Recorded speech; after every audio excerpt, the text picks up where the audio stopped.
वेदांत जो आपको ज्ञान का आनंद देने में सहायता करे। गृहस्थ की जीविका। पुष्कर कहते हैं, परशुराम जी, ब्राह्मण अपने शास्त्रोक्त कर्म से ही जीविका चलावे। क्षत्रिय, वैश्य तथा शूद्र के धर्म से जीवन निर्वाह ना करे। आपत्ति काल में क्षत्रिय और वैश्य की व्रति ग्रहण कर ले, किंतु शूद्र व्रति से कभी गुजारा न करे। द्विज खेती, व्यापार, गोपालन तथा कुसीद सूद लेना, इन व्रतियों का अनुष्ठान करे, परंतु वे गोरस, गुड़, नमक, लाक्षाा और मांस न बेचे। किसान लोग धरती को कोड़ने जोतने के द्वारा जो कीड़े और चींटी आदि की हत्या कर डालते हैं और सोहनी के द्वारा जो पौधों को नष्ट कर डालते हैं, उससे यज्ञ और देव पूजा करके मुक्त होते हैं। 8 बैलों का हल धर्मानुकूल माना गया है। जीविका चलाने वालों का हल 6 बैलों का, निर्दयी हत्यारों का हल 4 बैलों का तथा धर्म का नाश करने वाले मनुष्यों का हल 2 बैलों का माना गया है। ब्राह्मण रत और अमृत से अथवा मृत और प्रमृत से या सत्यानृत वृत्ति से जीविका चलावे। श्वान वृत्ति से कभी जीवन निर्वाह न करे। संस्कारों का वर्णन और ब्रह्मचारी के धर्म। पुष्कर कहते हैं, परशुराम जी, अब मैं आश्रमी पुरुषों के धर्म का वर्णन करूंगा, सुनो। ये भोग और मोक्ष प्रदान करने वाला है। स्त्रियों के ऋतु धर्म की 16 रात्रियां होती हैं, उनमें पहले की 3 रातें निंदित हैं। शेष रातों में जो युग्म अर्थात चौथी, छठी, 8वीं और 10वीं आदि रात्रियां हैं, उनमें ही पुत्र की इच्छा रखने वाला पुरुष स्त्री समागम करे। यह गर्भाधान संस्कार कहलाता है। गर्भ रह गया, इस बात का स्पष्ट रूप से ज्ञान हो जाने पर गर्भस्थ शिशु के हिलने डुलने से पहले ही पुंसवन संस्कार होता है। तत्पश्चात 6ठे या 8वें मास में सीमंतोन्नयन किया जाता है। उस दिन पुल्लिंग नाम वाले नक्षत्र का होना शुभ है। बालक का जन्म होने पर नाल काटने से पहले ही विद्वान पुरुषों को उसका जात कर्म संस्कार करना चाहिए।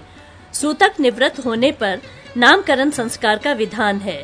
ब्राह्मण के नाम के अंत में शर्मा और क्षत्रिय के नाम के अंत में वर्मा होना चाहिए। वैश्य और शूद्र के नामों के अंत में क्रमशः गुप्त और दास पद का होना उत्तम माना गया है। उक्त संस्कार के समय पत्नी स्वामी की गोद में पुत्र को दे और कहे, यह आपका पुत्र है। फिर कुलाचार के अनुरूप चूड़ाकरण करे। ब्राह्मण बालक का उपनयन संस्कार गर्भ अथवा जन्म से 8वें वर्ष में होना चाहिए। गर्भ से 11वें वर्ष में क्षत्रिय बालक का तथा गर्भ से 12वें वर्ष में वैश्य बालक का उपनयन करना चाहिए। ब्राह्मण बालक का उपनयन 16वें, क्षत्रिय बालक का 22वें और वैश्य बालक का 24वें वर्ष से आगे नहीं जाना चाहिए। तीनों वर्णों के लिए क्रमशः मूंज, प्रत्यंचा तथा वल्कल की मेखला बताई गई है। इसी प्रकार तीनों वर्णों के ब्रह्मचारियों के लिए क्रमशः मृग, व्याघ्र तथा बकरे के चर्म और पलाश, पीपल तथा बेल के दंड धारण करने योग्य बताए गए हैं। ब्राह्मण का दंड उसके केश तक, क्षत्रिय का ललाट तक और वैश्य का मुख तक लंबा होना चाहिए। इस प्रकार क्रमशः दंडों की लंबाई बताई गई है। ये दंड टेढ़े मेढ़े न हों, इनके छिलके मौजूद हों तथा ये आग में जलाए न गए हों। उक्त तीनों वर्णों के लिए वस्त्र और यज्ञोपवीत क्रमशः कपास, रुई, रेशम तथा ऊन के होने चाहिए। ब्राह्मण ब्रह्मचारी भिक्षा मांगते समय वाक्य के आदि में भवत शब्द का प्रयोग करें। जैसे माता के पास जाकर कहे, भवती भिक्षाम में देहि मातः, पूज्य माता जी मुझे भिक्षा दें। इसी प्रकार क्षत्रिय ब्रह्मचारी वाक्य के मध्य में तथा वैश्य ब्रह्मचारी वाक्य के अंत में भवत शब्द का प्रयोग करें। यथा क्षत्रिय भिक्षाम भवती में देहि, वैश्य भिक्षाम में देहि भवती। पहले वहीं भिक्षा मांगे जहां भिक्षा अवश्य प्राप्त होने की संभावना हो। स्त्रियों के अन्य सभी संस्कार बिना मंत्र के होने चाहिए। केवल विवाह संस्कार ही मंत्रोच्चारण पूर्वक होता है। गुरु को चाहिए कि वे शिष्य का उपनयन यज्ञोपवीत संस्कार पहले करके शौचाचार, सदाचार, अग्निहोत्र तथा संध्योपासना की शिक्षा दे। जो पूर्व की ओर मुंह करके भोजन करता है वह आयुष्य भोगता है। दक्षिण की ओर मुंह करके खाने वाला यश का, पश्चिमाभिमुख होकर भोजन करने वाला लक्ष्मी, धन, उसका तथा उत्तर की ओर मुंह करके अन्न ग्रहण करने वाला पुरुष सत्य का उपभोग करता है। ब्रह्मचारी प्रतिदिन सायकाल और प्रातःकाल अग्निहोत्र करे। अपवित्र वस्तु का होम निषिद्ध है। होम के समय हाथ की उंगलियों को परस्पर सटाए रहे। मधु, मांस, मनुष्यों के साथ विवाद, गाना और नाचना आदि छोड़ दे। हिंसा, पराई निंदा तथा विशेषतः अश्लील चर्चा, गाली गलौज आदि का त्याग करे। दंड आदि धारण किए रहे। यदि वे टूट जाए तो जल में उसका विसर्जन कर दे और नवीन दंड धारण करे। वेदों का अध्ययन पूरा करके गुरु को दक्षिणा देने के पश्चात व्रतांत स्नान करे अथवा नैष्ठिक ब्रह्मचारी होकर जीवन भर गुरुकुल में ही निवास करता रहे। विवाह विषयक बातें। पुष्कर कहते हैं, परशुराम जी, ब्राह्मण अपनी कामना के अनुसार चारों वर्णों की कन्याओं से विवाह कर सकता है। क्षत्रिय 3 से, वैश्य 2 से तथा शूद्र एक ही स्त्री से विवाह का अधिकारी है। जो अपने समान वर्ण की ना हो, ऐसी स्त्री के साथ किसी भी धार्मिक कृत्य का अनुष्ठान नहीं करना चाहिए। अपने समान वर्ण की कन्याओं से विवाह करते समय पति को उनका हाथ पकड़ना चाहिए। यदि क्षत्रिय कन्या का विवाह ब्राह्मण से होता हो तो वह ब्राह्मण के हाथ में हाथ न देकर उसके द्वारा पकड़े हुए बाण का अग्रभाग अपने हाथ से पकड़े। इसी प्रकार वैश्य कन्या यदि ब्राह्मण अथवा क्षत्रिय से ब्याही जाती हो तो वह वर के हाथ में रखा हुआ चाबुक पकड़े और शूद्र कन्या वस्त्र का छोर ग्रहण करे। एक ही बार कन्या का दान देना चाहिए। जो उसका अपहरण करता है वह चोर के समान दंड पाने का अधिकारी है। जो संतान बेचने में आसक्त हो जाता है उसका पाप से कभी उद्धार नहीं होता। कन्यादान, शची योग, शची की पूजा, विवाह और चतुर्थी कर्म, इन 4 कर्मों का नाम विवाह है। मनोनीत पति के लापता होने, मरने तथा सन्यासी, नपुंसक और पतित होने पर इन 5 प्रकार की आपत्तियों के समय वाग्दत्ता स्त्रियों के लिए दूसरा पति करने का विधान है। पति के मरने पर देवर को कन्या देनी चाहिए। वह ना हो तो किसी दूसरे को इच्छानुसार देनी चाहिए।